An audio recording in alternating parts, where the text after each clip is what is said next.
In this episode, we talk about how to make less minor mistakes. Get excited because this is Tiny Leaps. Big change.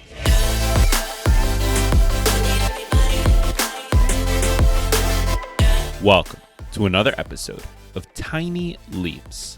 Big Changes, where I share simple strategies you can use to get more out of your life. My name is Gregg Clunis, and in this episode, we are looking at making mistakes. Now, we've talked about on this show how important it is to make mistakes, and quite honestly, to make mistakes regularly. Mistakes are a way forward. It is allowing you to identify where the wrong turns are so that you can inevitably find the right turns. So making mistakes is important, but I can understand why making a mistake or screwing up could mess with somebody, both from a motivation point of view and from a success point of view. There are plenty of situations where performance does matter, and making a mistake in that moment is undesirable. So in this episode, we're going to look at how to make less of those mistakes, especially when performance is critical. And I'm super excited to dive into this one. But before we do, there are only a few days left, I believe like 2 actually,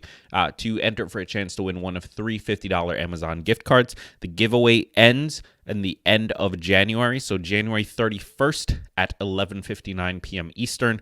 The giveaway is going to end. All you have to do to enter is head over to tinyleaps.fm/survey. When you do so, you'll be entered for a chance to win one of 3 $50 Amazon gift cards that will be pulled on the 1st. We'll be doing a random drawing. So tinyleaps.fm/survey. So how do we make less minor mistakes? So first, we need to talk about what exactly a minor mistake is, right? So in this specific case, and again, this is a definition I've come up with myself. This is not something that's like in Webster's. Like, this is just what I use for myself to help myself understand and wrap my head around this concept. A minor mistake is the tiny little mistakes you make along the path of trying to accomplish something, right? So you have a set goal, a desired outcome, and maybe you've practiced this thing, you've gone through it. Maybe you're playing the violin and you've played this piece 1,000 times, but then come performance day, there is just a tiny little error that occurs.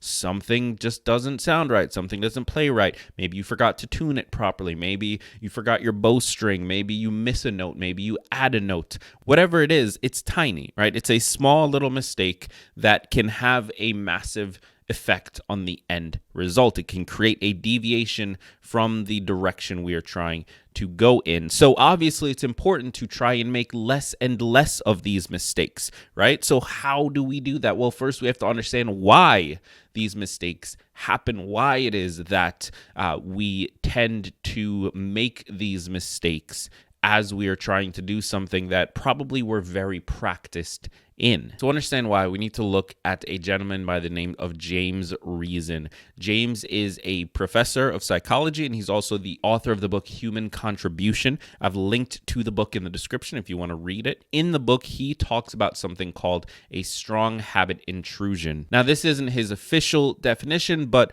my understanding of it, my interpretation of his definition is that a strong habit intrusion is essentially when a habit that is pre-existing, something that has been established in a different context, pops up in a context or at a time that is inappropriate for that habit. So, for example, the easiest way to think about it is the beginning of the year, right? How many times has the new year come and you find yourself dating everything based on the previous year? Right? So it's 2020 right now. We just had New Year's. Many of you are probably still writing 2019 on your checks, on your journal, wherever you write the date, right? I know for myself, when I paid rent, I actually still wrote 2019 on January 1st, and I'm probably going to make the same mistake going into February 1st. This is what we call a strong habit. It's something that's been established for a period of time in a particular context. That might be writing a check. It might be the way you play something. It might be the way that you drive to work, right? So you have these habits that have been ingrained over time based on the context that they made sense for, and you built that system.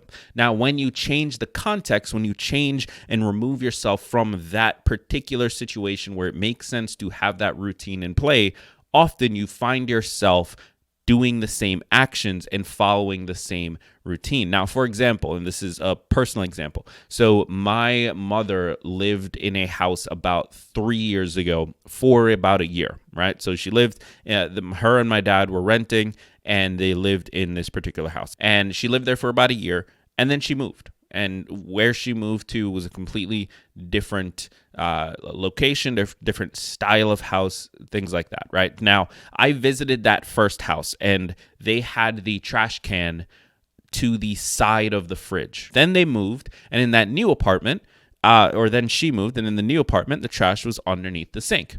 Now, in that context, I built up the habit of going under the sink. In the previous context, I built up the habit of going next to the right of the refrigerator. Now, she is now back in the original house, right? That first house. She's back there, and the trash can is still under the sink, which is something from the previous house.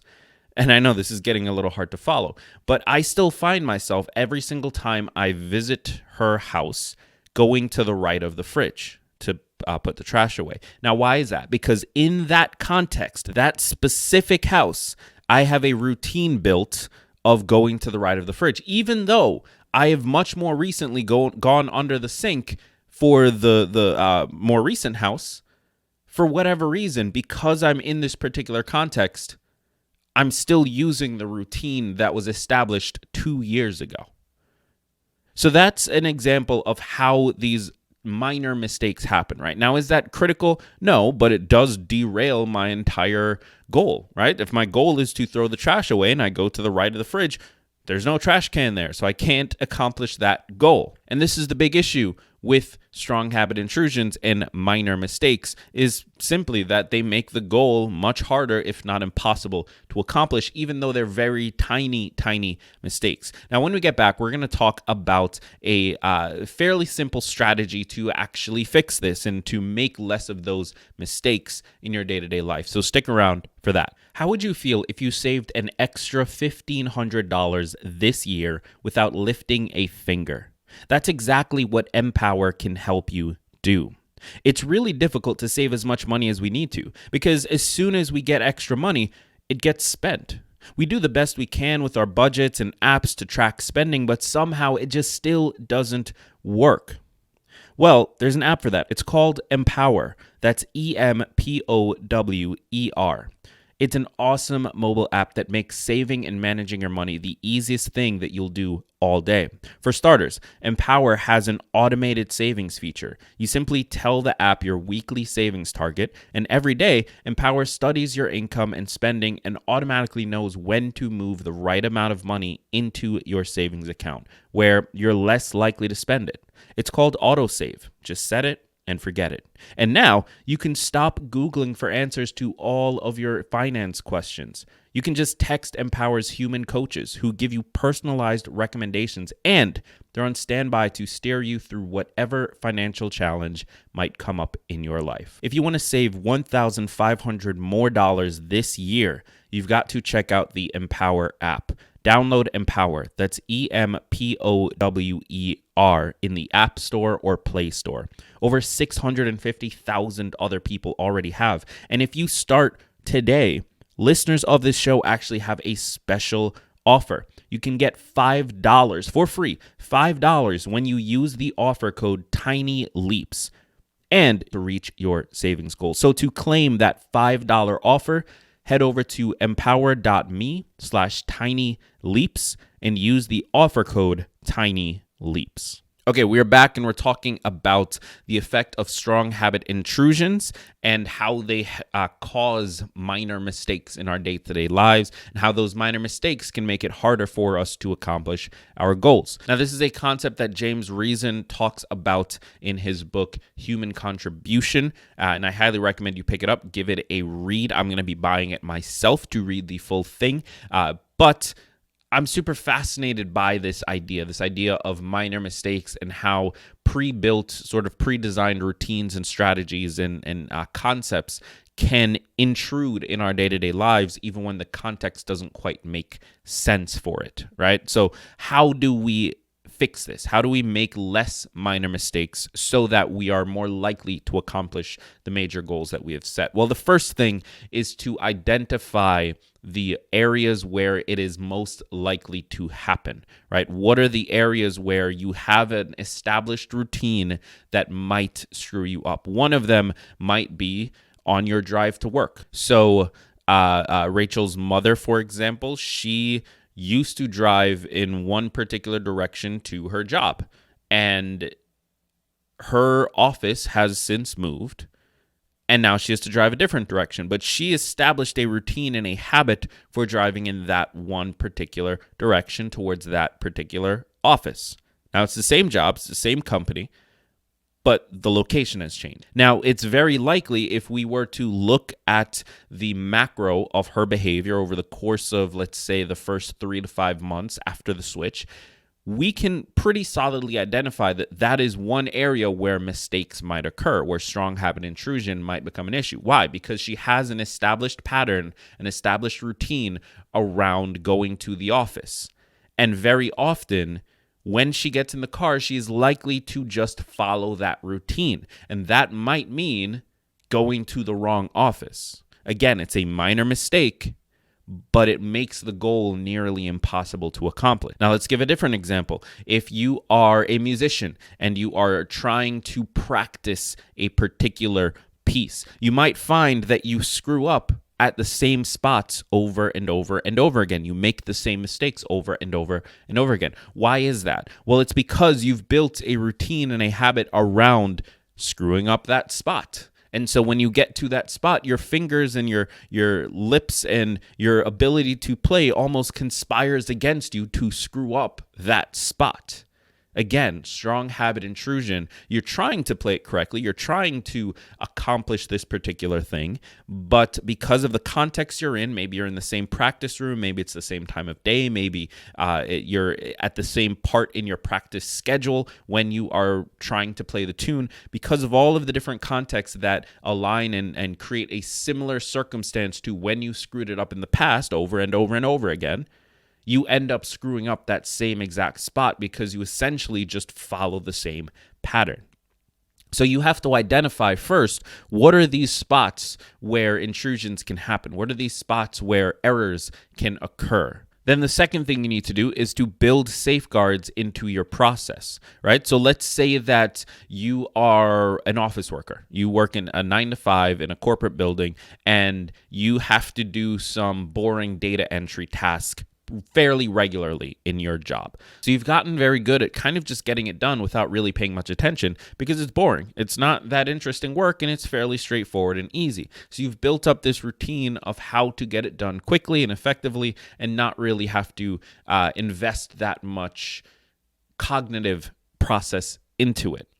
Now, what you'll want to do, because since this is a routine you follow, the minute someone gives you a different spreadsheet or a different list that doesn't have the same context, maybe it doesn't quite fit into the same pattern, you're likely going to follow the same routine, and that's going to lead to mistakes. So what you need to do is build a safeguard into it. When you get to that one area that is different, when you get to that one part that is changed, slow down.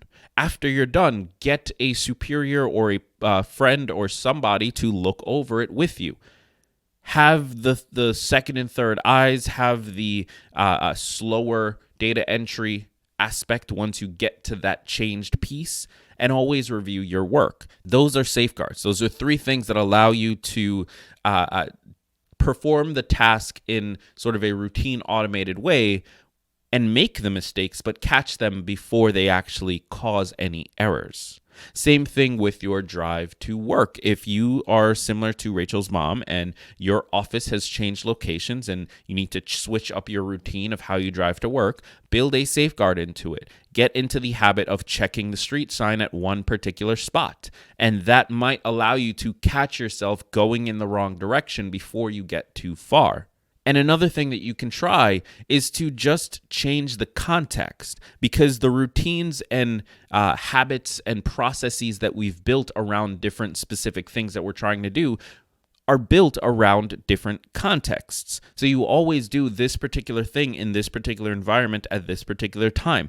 Maybe do it at a different time. Maybe change the environment. If you're a musician and you're practicing a piece and you find that you're screwing up at the same spot every single time, maybe you need to leave the room and practice in a different room. Maybe if you practice in your living room instead of your bedroom, you'll find that it's easier to actually execute on that piece that you're screwing up on. Why? Because you've disrupted the pattern. There's no way that a strong habit can intrude into that practice if the context isn't similar. So I hope this was helpful to you. The goal here really is to get you thinking about the habits and processes that you have built up in your life that might be intruding into the goals and the outcomes you're trying to create for yourself. I recommend that you pick up James Reason's book. It's called Human Contribution. I have a link to it in the description of this episode. I also have a link to an additional article that I used in my research for this episode. So I highly recommend that you read both if you're curious. Before you go, I need you to take the survey when you have a moment. Head over to tinyleaps.fm/survey. And once you take the 5 minutes, you'll be entered for a chance to win one of 3 $50 Amazon gift cards. Now, I will be closing the survey on January 31st at 11:59 p.m. Eastern. So I highly recommend that you do it now before you forget and miss your chance to enter. Thank you so much for tuning in. I've been Gregg Clunis. Be sure to click subscribe wherever you're tuning in and leave a comment over on YouTube if you are catching us there. Thank you so much. And remember that all big changes come from the tiny leaps you take every day.